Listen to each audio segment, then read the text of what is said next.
Flu hospitalizations are the highest they have been in 10 years.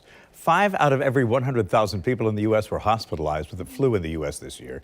More than 2,000 in the southeast U.S., an area that includes Florida. It is this area that's being hardest hit right now. The influenza A strain appears to be the most common here. There's A and B. Joining me on the morning show, Dr. Sunil Joshi, president of the Duval County Medical Foundation. Good morning. Morning. This Bruce. strain is hitting extremely early this year. Yeah. What do you make of that? Yeah, I mean, and you know, it's not unusual for us to see a spike of the flu, but what's unusual is that we're seeing it so early, and we're seeing such a large spike. And so a lot of this is very likely due to the fact that over the last couple of years, you know, with the pandemic, we've been taking a lot of precautions to mitigate the spread of viruses. Well, we've kind of stopped doing that now. And so the flu is starting to affect people at higher levels than they were the last few years. And there's a large group of people who've never even been exposed to the flu, especially our children, many of whom may not even be vaccinated. And so the flu seems to be spreading rapidly, more quickly, and earlier than typical. And this was the same thing that we're seeing in the Southern Hemisphere this summer. So we're starting to mimic that here in the United States. So this strain A that we're talking about, a particular strain, it's associated with more severe illness in young children and the elderly.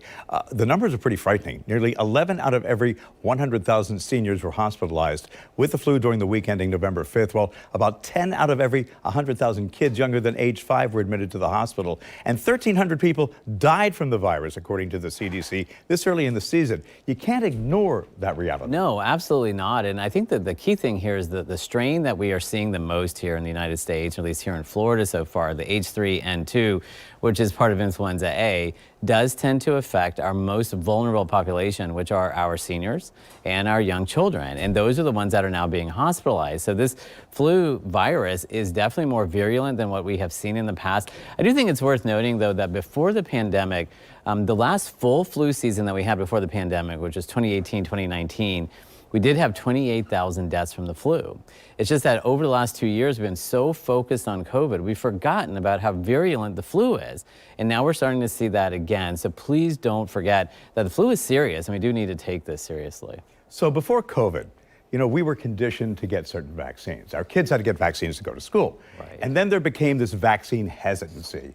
And a lot of people now aren't getting the flu shot. Do you find out that that hesitancy is creating an environment where it may create a situation where flu is going to be more rampant? Well, and there is definitely vaccine hesitancy happening now out there. And so, you know, and it's an interesting point too, because in 2020, okay, when the COVID pandemic first started and we were waiting for the COVID vaccines to come out, there was some interest in getting vaccines. And in fact, throughout the country, and in particular here in Duval County, our flu vaccination rates went up in 2020, but they went down significantly last year. And a lot of that is because of the misinformation that was put out there about the COVID vaccine.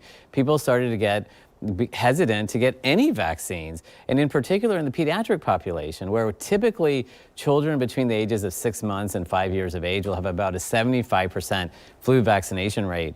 Last year, that dropped to around 60%.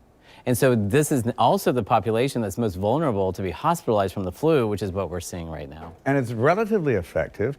It's relatively safe, minimal side effects. This vaccine, Bruce, has been around since 1945. Hundreds of millions of Americans have been vaccinated with the flu shot and have done exceptionally well. We do know that it can prevent ICU admissions in the pediatric population by over 60%, keep people out of the hospital at about 50%. So it is a very effective and very safe vaccine, and it can keep people out of the hospital. And that's our biggest concern right now, is the hospitalizations are going up from the flu. It's covered by insurance, and if you don't have insurance, there's a program called FluVaxJax, and you can get a voucher to help cover the cost. That's exactly right. And so for everyone who has private insurance or even Medicare or TRICARE or Medicaid, the flu vaccine is free. If you do not have insurance, the flu vaccine can cost anywhere between $30 and $50 a shot. It can be cost prohibitive for people to get it. But if you go to FluVaxJax.com and look up Get the Shot, you can get a free flu vaccine voucher. Just put in your zip code and send us an email, and we'll respond to you with a vaccine in your area that provides you with the free flu vaccine. And we did some checking yesterday. I think it's something like 745 people have already gone and gotten the vouchers. So you can also go to newsforjax.com. We have an entire section that links you to everything with FluVaxJax, including where to go ahead and get that voucher. So Dr. Joshi, thanks for being here. Hopefully we've opened some eyes and, you know, we'll mitigate the effects of the flu here. here in Northeast Florida. Let's South hope Georgia. so. So far, it's been a rough year, but we got a ways to go. We certainly do, at least through February and March. Right.